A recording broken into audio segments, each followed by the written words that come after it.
Hello students, আজকে আমি তোমাদের কাছে ম্যাথের একটি গুরুত্বপূর্ণ শর্টকাট ট্রিক্স নিয়ে কিন্তু আবার চলে এসেছি।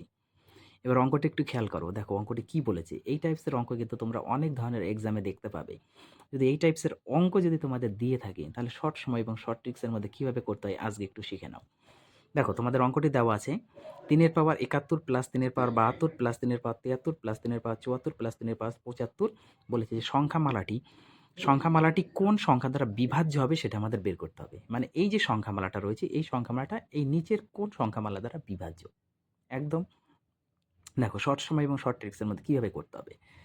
দেখো অঙ্কটি একটু এবার গুরুত্ব দিয়ে দেখো। এখানে 3 পাওয়ার 71, তাহলে তারপর 72, 73, 74, 75 রয়েছে না, তো আমরা 3 পাওয়ার 71টা একটু আমরা কমন নিয়ে নিই। ওকে, কমন নিয়ে নিলাম, বোঝা গেল।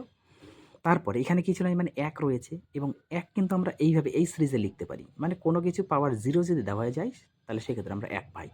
যেহেতু আমাদের এখানে 3 এর সিরিজ আছে, তাহলে 3 দিয়ে থাকবে, সেই জন্য 3 এর পাওয়ার 0 দিয়ে দিয়েছি। ওকে, এই জন্য হচ্ছে 1 এর ফাংশনটা 3 এর পাওয়ার 0 লিখেছি। প্লাস তারপরে 3 এর পাওয়ার 1 থাকবে, প্লাস দিয়ে 3 এর পাওয়ার 2 থাকবে, তারপরে প্লাস দিয়ে 3 এর পাওয়ার 3 থাকবে, তাই না? প্লাস দিয়ে 3 এর পাওয়ার 4 থাকবে। এটা হচ্ছে আমাদের থাকবে। এই যে 3 এর পাওয়ার 71, এটা আমাদের দেখার দরকার নেই। মেন ফাংশন আমরা দেখব যে এর মধ্যে। এটা মানে 1, প্লাস এটা মানে 3, এটা মানে 9, এটা মানে কত 27, আর এটা মানে প্লাস 81 হবে, তাই না? পরের লাইনে 3 এর পাওয়ার 71 আছে, থাক। এটা যদি আমরা যোগ করি, দেখো 9 একে 10, তাই না? বা এইভাবে করো, 10 হলো, 3 আর 27 কত হলো? 3 আর 27 30, আর 10 40, 40 আর এইখানে হচ্ছে 81, কত হচ্ছে? 40 আর 100, 120, 21, তাহলে হচ্ছে 121 হচ্ছে।